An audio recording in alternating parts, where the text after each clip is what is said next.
Alright, people. I think I got scammed with this case. Oh, yes, think. But Merry Christmas, people. So today is the 24th, Christmas Eve. And yeah, as you're watching this, it might be Christmas. So Merry Christmas, everyone. I hope you're going to have a great time with your family, wherever that is. I want to talk about Scarlet&Violet. I want to talk about 2024. And I basically sound like Rudy. But Rudy has experience, Rudy has money, Rudy knows it's his job. What I know is something, I'm the guy that I know on paper how things should behave. I'm the geek. I think Scarlet&Violet in 2024 was a great example of demand. Demand that overcomes supply, and that we should not care about supply in the market as much as we should care about demand. What I mean by that, if we see thousands of boxes, and I'm always a bit surprised. I mean, not surprised, but I hear Brian from Bucky talking about how he got allocated 2 to 3K boxes English for an English set, and those are more than the boxes available in the European market for any given Scarlet&Violet set. So, I mean, in the US it must be crazy, it must be huge. So I can only imagine how large it is, the market in the US compared to the European Union. But but that's not the point. The point is, despite the number of boxes, number of packs, number of cards pulled, the number of boxes shipped, the number of packs that are sealed, when there is demand, there's going to be a market for it. And when there's a market for it, there's going to be a price. Then it's going to be dictated by the market, aka market price. And if demand increases as supply diminishes, or even obviously as demand stays stable as supply diminishes, that price, that number is going to go higher. And that's what we've seen with SNV. That's what we've seen in 2024. Now, where that demand came from, was genuine, was it not? I don't know.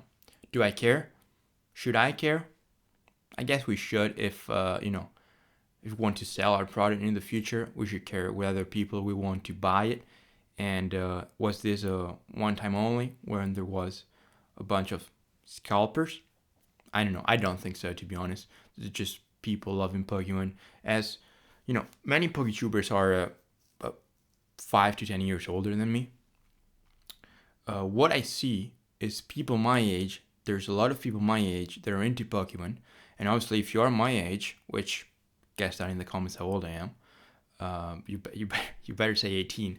But people my age are starting to get some adult access to adult money, and so that's gonna and they're nostalgic. They're into Pokemon. Some are into modern Pokemon. Some are into the Pokemon, for nostalgia reasons they grew up with. Black and White, mid, EX era, Hard Go and Soul Silver.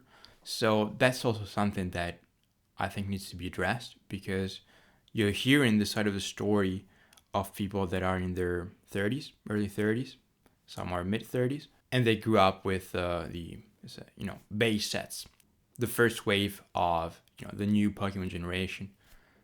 Whereas there's going to be people entering that are my age.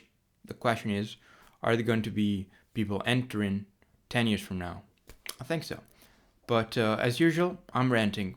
The point of this video was, and is, Scarlet&Violet, we've seen demand. People keep making the same things. They see a box. They're not attracted by a box, so there's not demand because the box is cheap. As soon as that item becomes a bit more expensive, people start noticing it. People start maybe FOMOing. People start buying. That triggers a chain of effects reflected by price. It keeps moving higher.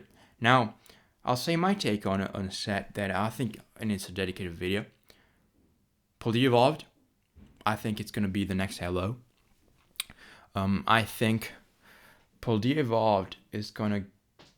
So far, I do rate it as one of the top SV sets. When we're talking main sets, I think Surgeon. I'm not the only one thinking it, apparently, if you look at prices. Surgeon, number 1, then Poldia, and then Temporal. I'm not...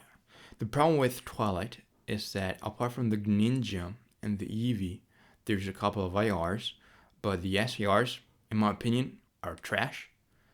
And yeah, it's just that there's not depth into the set. I mean, there is, but it's not great. But nevertheless, as Ree says, you get the boxes, you should be fine in the long term. Now, would I buy a 150? Not really. 150, it's US dollars. It's 115 euros. Even a bit, you can find it for a bit cheaper if you dig into it. In the European Union, so much cheaper here. And pretty much everything is cheaper over here. I think that's just because there's not as much FOMO, as much activity in the market. The market is not as hot over here. I think, to be honest, I think that has something to do with culture. I feel like in the US there's more this thing about trying to make money with a side hustle or something, whereas over here it, for different reasons, some being is a bit more tricky. Nevertheless, I'm gonna end this saying that SE is strong. I think we learned that demand overcomes any doubts. Yeah, I think that's a great title. Demand overcomes doubts. And I remain a big believer that I will not buy every SV set. I didn't buy it. I will not do it. What I'll focus is on the best ones, and I'll just add to those ones, because how do I know which one are the best ones? We're just gonna have to let it end. So far, you can obviously, I made my list. Will I be right? Will I be wrong? There could be better sets coming out, which is possible. But with the new Sword and Shield, if you pick the best ones, you're gonna be fine. It's easy to say afterwards, but I think that if you save money, you're patient, you get an idea of what are the best sets, don't you? That being said, Merry Christmas again, everyone, and I'll see you in the next one.